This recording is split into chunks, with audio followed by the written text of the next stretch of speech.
Hello again students, कैसे हैं आप सभी लोग।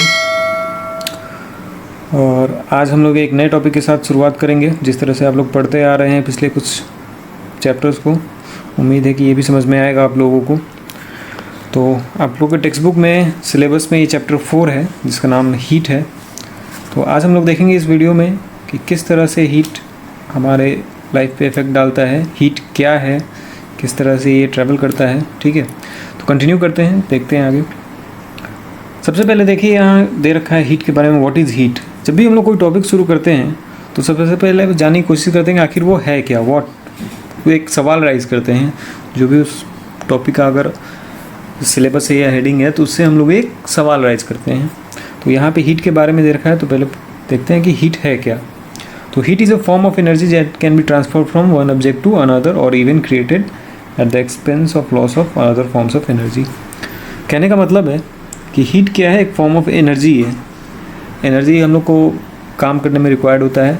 अभी पिछले क्लास 6 में आप लोगों ने पढ़ा भी होगा अलग अलग टाइप ऑफ एनर्जी के बारे में, जिसमें सोलर एनर्जी था, विंड एनर्जी था। ठीक है, उसी तरह से ये हमारा हीट एनर्जी। तो हीट के बारे में क्या देख रखा है, it can be transferred from one object to another. Energy है तो एनर्जी ट्रांसफ़र हो सकता है। तो एनर्जी के बारे में क्या कहा गया है एक चीज़ कि energy can neither be created nor be destroyed. मतलब जिसको हम बना नहीं सकते हैं और डिस्ट्रॉय नहीं कर सकते हैं, बस एक फॉर्म से दूसरे फॉर्म में हम लोग कन्वर्ट करते हैं। तो हीट भी हमारा क्या है, एक फॉर्म ऑफ एनर्जी है। ठीक है, ऐसा यूनिट क्या है हीट का। हीट का ऐसा यूनिट है जूल। ठीक है, जो यहाँ पे देखिए इसको डिनोट करते हैं हम लोग जे से। ऐसा यूनिट दे रखा है जूल, जिसको हम लोग जे से डिनोट करते हैं। ठीक है, तो हीट क्या था, एक फॉर्म ऑफ एनर्जी था। अब देखते हैं आगे नेक्स्ट क्या है, टेम्परेचर। टेम्परेचर और हीट में कन्फ्यूज़न नहीं होना चाहिए। टेम्परेचर एक डिग्री है जिससे हम लोग मापते हैं, और हीट क्या है, एनर्जी है। ठीक है, तो एनर्जी और डिग्री दोनों अलग अलग चीज़ें हैं। इस चीज़ को हमेशा ध्यान में रखिएगा। ओके, तो यहाँ देखिए टेम्परेचर के बारे में क्या दे रखा है। द डिग्री ऑफ हॉटनेस और coldness of N object is called its temperature. ठीक है, यानी कि ये मापने का तरीका है। जिस तरह से हम लोग कोई सामान खरीदते हैं तो उसको मापते हैं ना कि 1 kg है या 2 kg है, लेंथ मापते हैं, उसी तरह से ये क्या है, हीट को मापने के ये यूनिट है। मतलब एक तरीका है जिसको हम लोग टेम्परेचर बोलते हैं।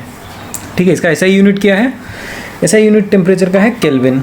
ऐसा यूनिट क्या है, केल्विन है, जिसका सिंबल के होता है। ठीक है, नेक्स्ट देखिए यहाँ, the instrument use to measure temperature is called thermometer.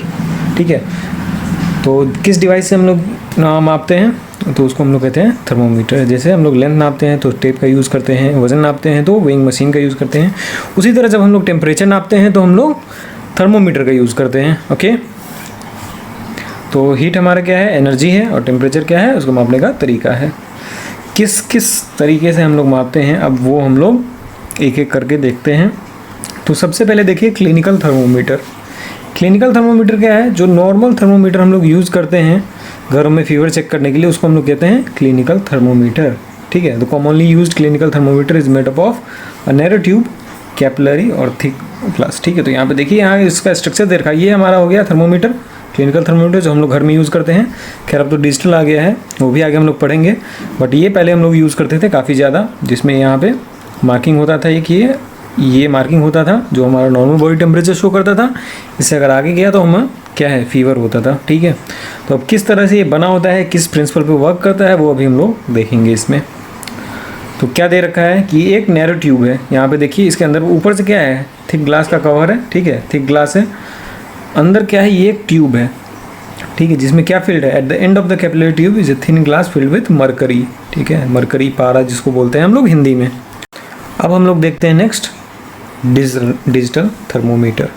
Digital thermometer में क्या होता है, तो जो टेम्परेचर का रीडिंग है displace digitally in the watches. ठीक है, जिस तरह से घड़ी में देखते हैं डिजिटल वॉच में लिखा रहता है, उसी तरह से इसमें क्या होता है, डिजिट्स लिखे हुए आपको दिख जाएंगे। ठीक है, यहाँ पे देखिए एक डिजिटल थर्मोमीटर है, ये उससे भी एडवांस थर्मोमीटर है, जिसको इंफ्रारेड थर्मोमीटर बोलते हैं, जिसका आजकल हम लोग काफ़ी ज़्यादा यूज़ कर रहे हैं। यूज़ देखने को मिलेगा आपको। इसमें क्या है, कॉन्टैक्टलेस टेम्परेचर मालूम चल जाता है। कॉन्टैक्टलेस है ये, बिना कॉन्टैक्ट किए हुए भी पर्सन का टेम्परेचर मालूम चल जाता है। इसको बोलते हैं हम लोग इंफ्रारेड थर्मोमीटर। ठीक है, तो in digital thermometer reading of the temperature is display digitally as in digital, this is safer because no mercury is used in this. तो यहाँ पे क्या है देखिएगा, ये मरकरी नहीं है, ठीक है, ये टेम्परेचर रीड करने के लिए होता है, यहाँ से रीडिंग लेके ये डिजिटली शो कर देता है। यहाँ पे क्या होता है, इंफ्रारेड सेंसर लगा होता है, वो भी टेम्परेचर रीड करने के लिए है, रीड करके यहाँ डिजिटली शो कर देता है। इसमें कहीं मरकरी का यूज़ नहीं होता है, ताकि पारा आगे जाएगा पीछे जाएगा, उसका यूज़ इसमें नहीं करते हैं, ठीक है। This is safer because no use of because no mercury is used in this. It is important to note that mercury is highly toxic substance. Mercury क्या है, काफ़ी हाई टॉक्सिक सब्सटेंस है, अगर गलती से भी उसको खा लिया तो जहर की तरह एक्ट करता है, ओके। लेकिन फिर भी मरकरी का बहुत सारा यूज़ है, इसलिए हम लोग इसको यूज़ करते हैं। तो डिजिटल थर्मोमीटर में डिजिटली हम लोग नंबर्स को चेक करते हैं। नेक्स्ट देखिए लेबोरेटरी थर्मोमीटर। लेबोरेटरी थर्मोमीटर क्या है, तो अब देखिए यहाँ पे एक चीज़ बताना पीछे छूट गया हमारा कि टेम्परेचर स्केल क्या होता है, वो हम लोग आगे चल के डिस्कस कर लेंगे। टेम्परेचर स्केल इन सब में नोट करते चलिएगा कि यहाँ पे देखिए इसका टेम्परेचर स्केल क्या दिख रहा है, 35 डिग्री सेल्सियस 42 डिग्री सेल्सियस यहाँ पे दिख रहा है टेम्परेचर स्केल। जो स्केल है यहाँ टेम्परेचर स्केल, तो यहाँ 35 से लेकर 42 तक का स्केल यहाँ पे बना हुआ है, ठीक है, क्योंकि इसका यूज़ हम लोग इस पर्टिकुलर रीजन में ही करते हैं। इससे ज़्यादा का अगर टेम्परेचर मापने के लिए इसको डालेंगे थर्मोमीटर को जिस जगह पे, तो ये क्या होगा, ये बल्ब जो है ब्लास्ट कर जाएगा, ठीक है। तो इसमें 42 डिग्री सेल्सियस से ऊपर इस के गर्म चीज़ों को हम लोग यूज़ इससे नहीं करते हैं, इसको मतलब मेजर नहीं करते हैं। उसके लिए हम लोग किसका यूज़ करेंगे, तो उसके लिए हम लोग इसका यूज़ करेंगे लेबोरेटरी थर्मोमीटर का। लेबोरेटरी थर्मोमीटर का स्केल रीडिंग क्या है, देखिए इसका काफ़ी वाइड रेंज है स्केल रीडिंग का, ठीक है। ये भी उसी की तरह है, यहाँ पे देखिए मरकरी है, बल्ब है, कैपिलरी ट्यूब दे रखा है, ठीक है। लेकिन इसका जो रेंज है वो -10 डिग्री सेल्सियस से लेके 110 डिग्री सेंटीग्रेड तक। मतलब अगर कोई देखना भी चाहता है कि वाटर कितने डिग्री पे बॉयल हो रहा है, तो भी इस लेबोरेटरी थर्मोमीटर से हम लोग चेक कर सकते हैं, ठीक है। Laboratory thermometer is made up of glass tube से ही बना होता है। It has a glass for with mercury which on gaining hit rises in the glass capillary of the tube. जिस तरह से वहाँ पे क्लिनिकल थर्मोमीटर वर्क कर रहा था, वहाँ पे वैसे ही यहाँ भी होगा। टेम्परेचर गेन करने पे क्या होगा, यहाँ पे जो टेम्परेचर स्केल पे मरकरी का रीडिंग है वो आगे की तरफ बढ़ने लगेगा, okay. The range of temperature that laboratory thermometer can measure is between -10 degree Celsius to 110 degree Celsius. मतलब काफ़ी ब्रॉड रेंज है इसका। क्लिनिकल थर्मोमीटर का यूज़ चूँकि हम लोग सिर्फ फीवर चेक करने में करते हैं इंसानों का, इसलिए उसका जो रेंज है वो उतना ही दे रखा है जितना बॉडी का टेम्परेचर जिससे आगे नहीं जाता हो। लेकिन लेबोरेटरी थर्मोमीटर का यूज़ हम लोग क्या करते हैं, बहुत जगह करते हैं, लेबोरेटरीज़ में करते हैं, ठीक है। अलग अलग जगह पे अलग अलग टेस्ट में टेम्परेचर पता करने के लिए करते हैं, इसलिए यहाँ पे लेबोरेटरी थर्मोमीटर का टेम्परेचर रेंज काफ़ी वाइड दे रखा है, ओके। नेक्स्ट देखिए यहाँ टेम्परेचर स्केल, ठीक है। स्केल्स अलग अलग स्केल्स पे हम लोग मापते हैं। तो 3 जो है इम्पॉर्टेंट स्केल है, 3 स्केल ही हैं जो कि इम्पॉर्टेंट है इसके लिए। क्या है, सेल्सियस जो अभी हम लोग देख रहे हैं, फ़ारेनहाइट एंड केल्विन। तो केल्विन हमारा क्या होता है, स्टैंडर्ड यूनिट है, ठीक है। यहाँ 273 डिग्री केल्विन दे रखा है जो कि 0 डिग्री के बराबर है, और जो कि 32 डिग्री फ़ारेनहाइट के बराबर। इसका कन्वर्जन कैसे होगा, क्या है ये स्केल, चलिए अब देखते हैं इसको। तो देखिए यहाँ पे सबसे पहले सेल्सियस स्केल का दे रखा है, ठीक है। Temperature is expressed in the unit of degree Celsius. Temperature किस तरह से एक्सप्रेस करेंगे, डिग्री सेल्सियस में, मतलब 37 degree Celsius, 40 degree Celsius, 50 degree Celsius, 100 degree Celsius, ठीक है। तो डिग्री सेल्सियस में इसका डिनोट करेंगे। इन Celsius scale temperature range of melting of ice, melting of ice और बॉइलिंग ऑफ वाटर यहाँ पे हम लोग रेफरेंस के लिए ले रहे हैं, ओके। मतलब रेफरेंस के लिए इसलिए ले रहे हैं ताकि पता चल जाए कि अगर 0 डिग्री पे आइस मेल्ट हो रहा है तो वो कितना डिग्री फ़ारेनहाइट है और वो कितना केल्विन है। तो एक जो रेंज है हमारा, जो स्टैंडर्ड रेंज हम लोग मानते हैं, ठीक है, रेफरेंस मानते हैं वाटर को कि वाटर इतने डिग्री पे बॉयल हो रहा है और इतने डिग्री पे आइस में फ्रीज हो रहा है, ओके। तो उसी रेफरेंस से हम लोग आगे बात करेंगे अभी। तो the temperature of melting of ice is given a value of 0 degree Celsius.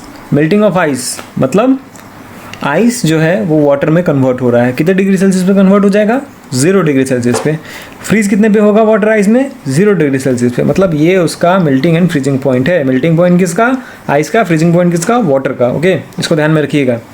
End of boiling of water is 100 degree Celsius. अब क्या होगा?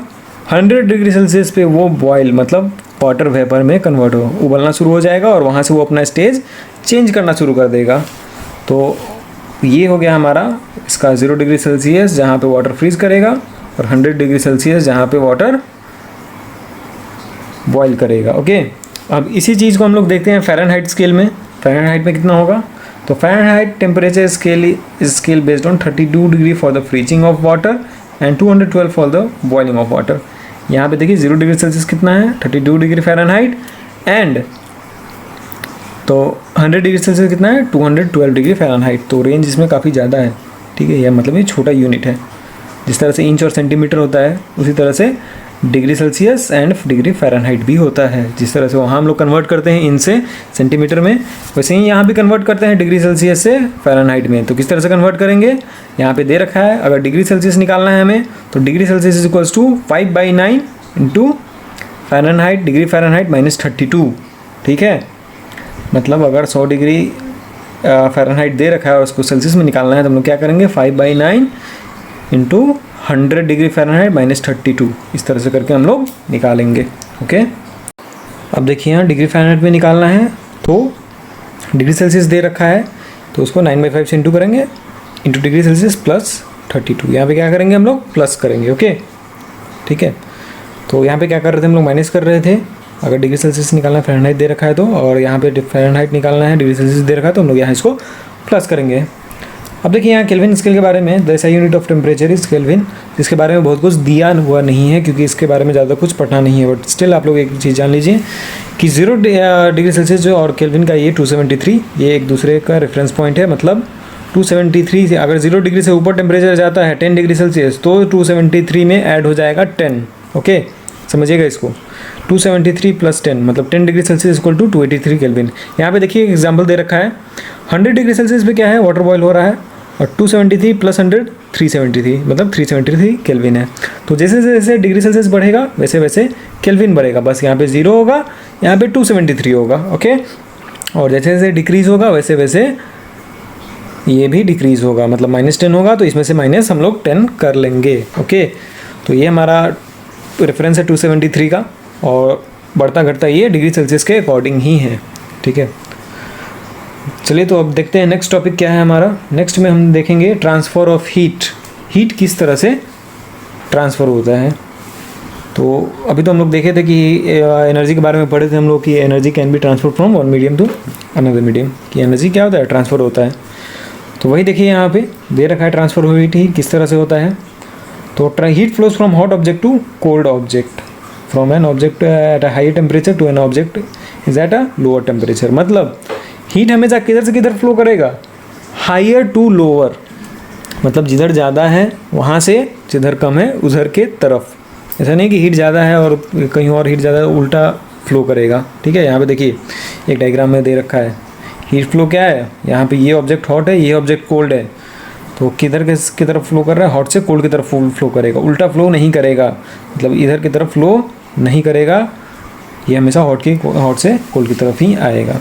Okay, when the two object attain the same temperature then the flow of heat stop. और जैसे ही ये दोनों object same temperature पे आएगा, ये देखिए 100 डिग्री से यहाँ पे दे रखा है, ये 0 डिग्री सेल्सियस है, ये 100 डिग्री सेल्सियस है, तो 100 डिग्री से किधर की तरफ ट्रांसफ़र होगा? 0 डिग्री सेल्सियस पे। और जैसे ही ये दोनों 50-50 पे आ जाएगा, ये एक इक्विलिब्रियम बनाएगा, मतलब एक स्टेबल टेम्परेचर बन जाएगा 50 डिग्री सेल्सियस का, और उसके बाद कहीं भी हीट ट्रांसफ़र नहीं होगा, ना इससे इधर ना इससे इधर, दोनों आपस में स्टेबल हो जाएगा, ठीक है। When the two objects attain the same temperature, then the flow of heat stops, मतलब रुक जाएगा।